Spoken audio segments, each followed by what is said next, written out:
Good evening, ladies and gentlemen, and welcome to COASTER-net Update.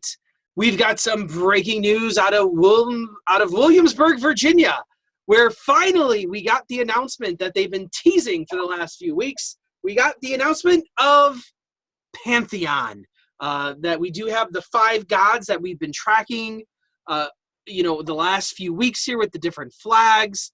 We've been speculating. So, Danny, this is kind of what we got here. It's going to be an Intamin multi-launch coaster with the spike. This comes as no surprise. This has been the rumor for the longest time. Yep. We sent you to Park Streaks to go look at theirs, because this is going to be very similar to that, a little bit smaller maybe in terms of elements. It feels to me like it's going to be a little bit shorter. It seems like the Park Streaks one is probably going to have a little bit more to it, but you've got the same general idea. You've got a little bit of a launch, and then you've got some slower, smaller elements, and then you go into this middle section where it looks like you're going to do a forward, backward, forward thing, where you're going to go up a vertical spike to the rear, and then you're going to go over a top that into a more speed-centric area of the ride. And Andy, just like many Intamin coasters, the live feed broadcasting the announcement had technical difficulties. Well, that should come as no surprise. There are a few polls going on right now. Which element's going to have to change before the opening of this one? Is it going to be the barrel roll or the first turn? Yeah, like seriously, or the restraints. So it looks like what they're doing is what we said, that they're going to have each god is going to control a part of the ride. Now, the question I posed to you, earlier this week, I said, well, do you think they're going to have different colored track for this? That if you look at the logo of Pantheon, it's kind of plain, not a whole lot of bright colors in it. You got the yellow, you got the red, but they already have a yellow coaster in Apollo with purple track. So are they going to go red supports with yellow track maybe? Or are there going to be different colored sections to denote what god controls that section? Yeah, I mean, if my initial thought is if it's going to be all one, if it's going to be like one color, I would think you're going to go maybe red track with yellow supports. You have Apollo that has yellow support. Yeah, but they have Loch Ness Monster which has yellow track. So I don't know. There's potential here because Busch Gardens also has the deal where any of their really tall rides that are above the tree line have to blend in to a certain degree with the sky. That's why Alpengeist is white. That's why Griffin is the sky blue. That's why Mock Tower is the sky blue. So it would stand to reason maybe that the top hat, which is the Jupiter part, could potentially be the sky blue if the track color was to change. With this little image that we've looked here, in the back spike could be red, the lower to the ground parts could be this orangish yellow color. You could have the green section, you could have a darker blue section. I don't know. We didn't really seem to get too much information off of that. I know there was a afterwards. I didn't see any pictures though of any track or anything yet. Or do you, because we didn't get a POV either. We got no renderings of the ride itself, or did we in the video? It was all silhouetted. We got renderings, but I think that there was they were tinted. Yeah, it was all silhouetted or tinted, so you really couldn't get a good feel. My other thought is will it have a lighting package on it? Because you have the Intamin track that you should be able to do like a monster style or hang time style lighting package where you could change the color of the track based on the different god section. Obviously, that's only going to work at night, not so much during the day, but it might make that a lot more exciting at night, especially you're going to see that big spike from some of the walkways. Might make that kind of cool looking too. I'm playing the video to see if I can get any color out of this here while you're discussing this. Yeah, I don't know because I didn't get a good sense of the color, and I think what you said is absolutely correct though, is that they do have issues with the skyline and having to match the rest of the area. They do have this orangish, like this yellow-orange tint over the whole video, but it does look like the supports are either a very light gray or a white. And then the track seems like it might be an orangish color. So if you went white, maybe you do a lighting package to. But there's no telling. I mean, this is there. It just shows very small glimpses of different parts of the ride. They very possibly could change. This could be not accurate at all. The only thing that I can really tell from this is that it very much looks like it's going to have the newer style Intamin trains that were first used on Terran at Phantasialand and have since been used on some of the coasters that they've been building in China. So the Soaring with Dragon, which we talked about in the very first teaser video about being something similar here. It's got those same where the lap bar, the Sky Rush style lap bar comes down from over top of you, but it seems to be at a slightly better angle than on Sky Rush. And it's closer to the Mach style cars where, Maverick, Fahrenheit, Storm Runner, those type rides, you sort of step into the car and the seat is lower down into the chassis. These are much more like the Copperhead Strikes and the Manta at SeaWorld San Diego and your Blue Fires, where the chair is actually just bolted to the frame and to the floor and actually is much higher so that your feet, if you're short like me, your feet dangle and your feet actually don't touch the ground. So that could be a good thing potentially because it's bringing you farther away from the track. So your transitions will be slightly more accentuated. You might get slightly more force, even though you may not be taking the elements with as much speed.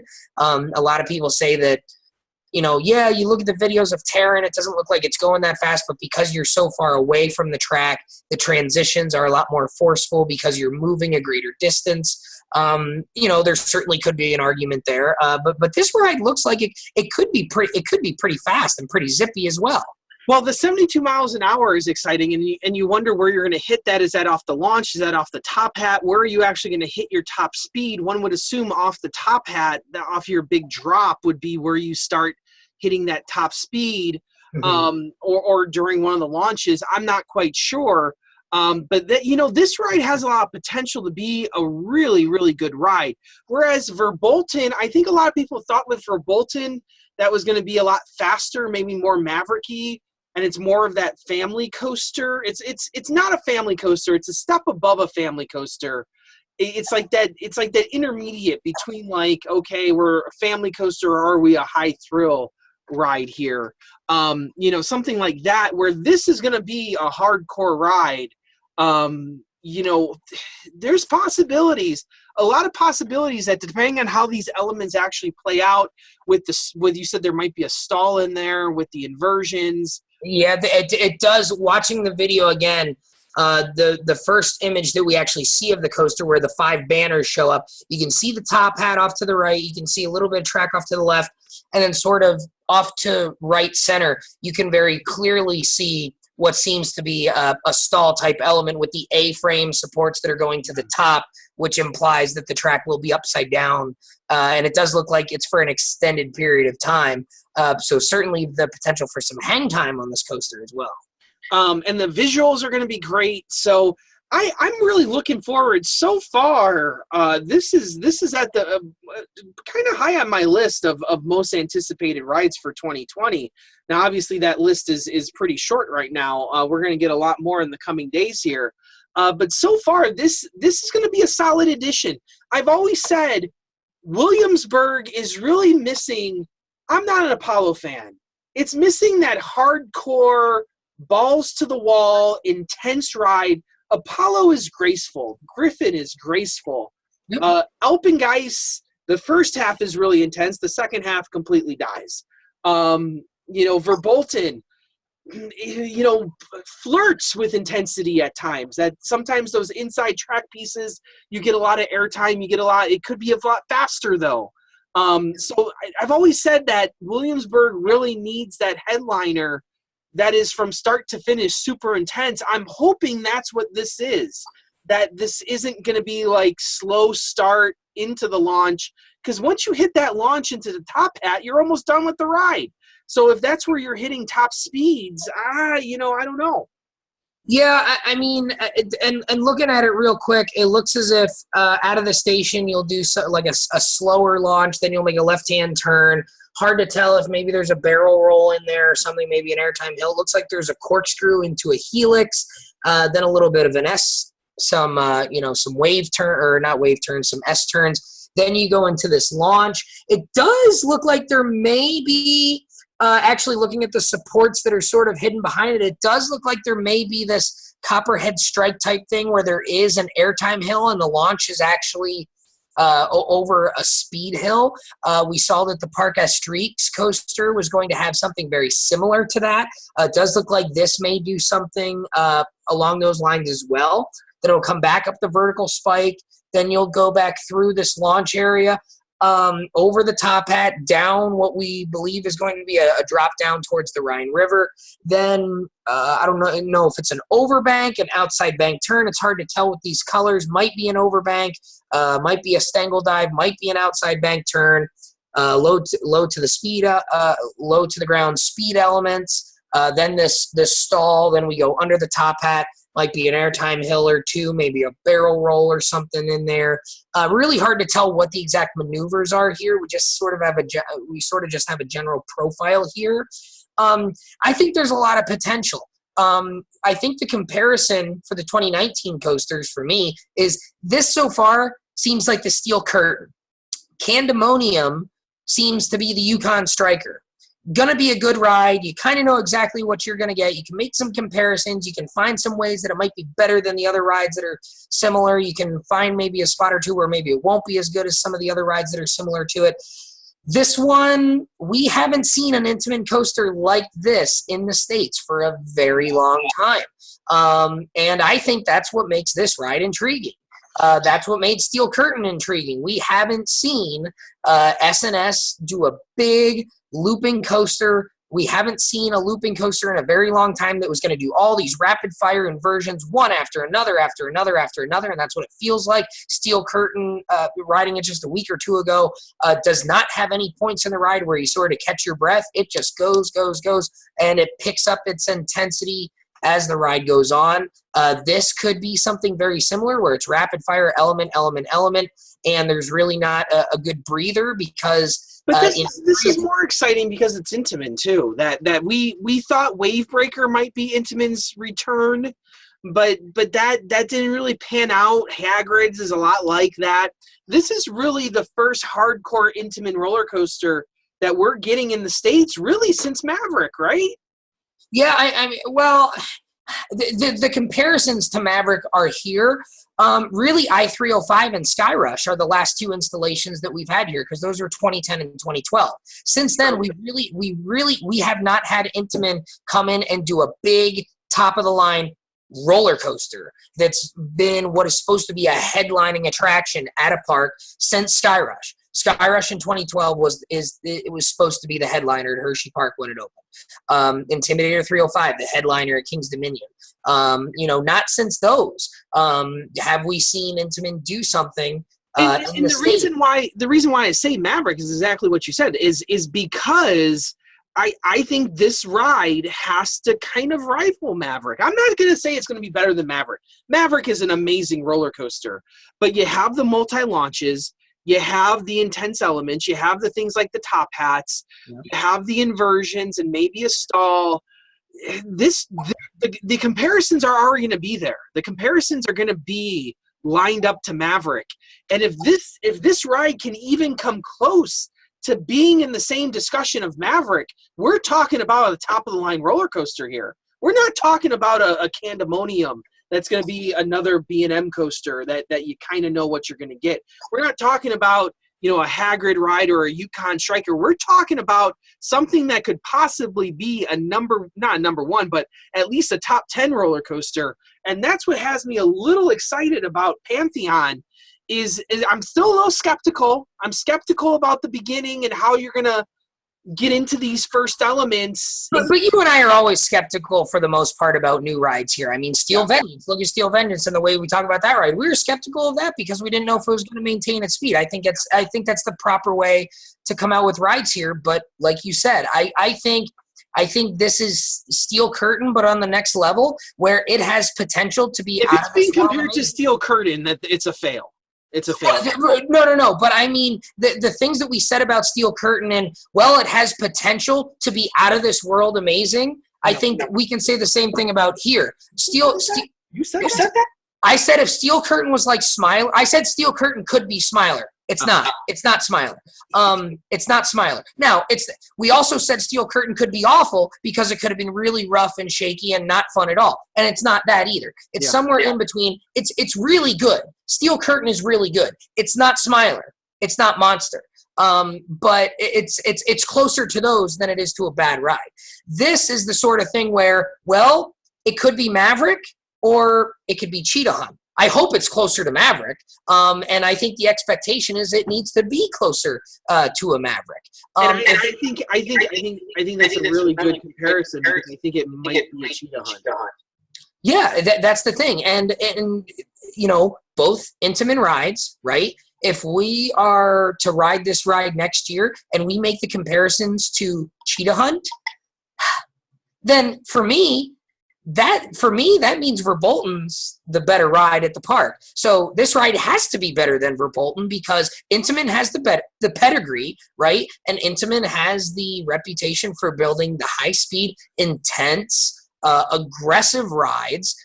Zero didn't have that reputation. Verbolten was meant to be a family ride. Yeah. To me, Verbolten is supposed to be the family multi-launch ride, right? And then you had sort of the weird shuttle, bridge coaster to get you to the next big one in Tempesto, which was also a multi-launch ride. Now you're doing another multi-launch ride. This one needs to be better than the two previous multi-launch rides that you built. And if it's not, then that's no good. Why are you doing it then? You know what I mean? It's like building. It's like building. If you were to build another Giga Coaster at Cedar Point, we talk about how Fury 325, or a ride very similar to it, was going to go to Cedar Point. If it wasn't better than Millennium Force, what's the point? You should be trying to build the best ride at the park if you're doing something like that, right? So if this ride isn't better than Verbolten and isn't better than Tempesto, then we've got a problem. But I think that's the expectation here, and I think it certainly has the potential to be on that level of coaster. So I guess the last thing to talk about here is probably the logo. What do you think? So it's interesting, right? Because the normal logo. So we talked about the name a little bit, and we were joking around how, they named it after a building. And it shocked me how many people thought that we were confusing it with the Parthenon. The Pantheon was a building too, folks. They were both buildings. The Pantheon's in Rome. It is a building in Rome. It used to be a temple, right? I think it's actually used as a church now. But it is an honest-to-goodness building. But then the other definition of Pantheon is a group of respected people or a group of important people, right? So I've been joking around all day that Six Flags America is going to build the cabinet new for 2020. That's what they're going to call it. But I get where they're going because they've got this collection of gods, right? And by definition, Pantheon, that's what this is based on the story. It's a little bit of a stretch for me. It's not as bad as Candemonium. I will say that. It is. I think it's just a little bit too much of a stretch for me, especially considering Roman mythology gives you a lot of context and a lot of different opportunities to name something really, really cool. You could have come with a really, really cool name.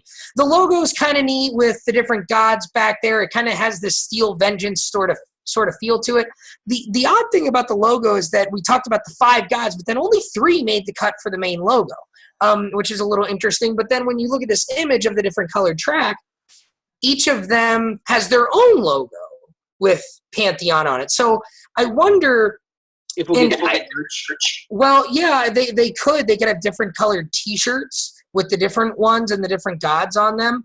I don't see enough block sections here for it to be a 5-train thing. So we talked about, would there be 5 trains like there are on Verbolten, and each one would be a different train? I don't know. I don't think you could run 5 trains all together at once unless you did a dual load. Then I think that's maybe a possibility. But I don't know. The logo struck me as just a tad weird that it was only 3 instead of 5 because it was a big deal that there were 5 of them. We get a little bit more context with it being broken down into the individual ones here. I don't know. But that's fine. I mean, Mercury, Pluto, and Jupiter seem to be the focus here. I don't know which 3 are actually on the real logo. It looks like Jupiter, Mercury, and maybe Minerva. Does Minerva have like the Spartan type helmet? Yeah, I would assume so. Yeah. Yeah. So I mean the name is it's not a bad name like Candemonium is. We talked about how Candemonium was a bad name for the roller coaster. It wasn't a bad name in general. It could have been used for something else, but it was a bad name for the roller coaster. This is kind of I'll live with it. I think the logo makes this name a little bit better. We talk about that sometimes, how you can save a mediocre name with a half-decent logo, and I think the logo is pretty cool, to be honest with you. I like the text that's in here. I like how the T is a sword, and they got the lightning bolt in the O. I think there's a lot of good things in the logo. It instrikes fear. It's a little bit intimidating. It makes you think that this ride is going to be powerful. It's going to be strong. It's going to be intense. So I think the logo is very strong. The name is mediocre for me, but I think the logo is strong. And I think most importantly, like I said last week with Candemonium, I'd rather have a really good name with a really, really good ride with a not so good name. And this could be a really, really good ride. Well, I think that'll wrap us up here tonight. Hopefully this turns out to be a really great ride like we've been talking about. So as always, I'm Andrew Barchett from Chicago, Illinois. And I'm Danny Miller from Binghamton, New York. Right on. See you next time, guys.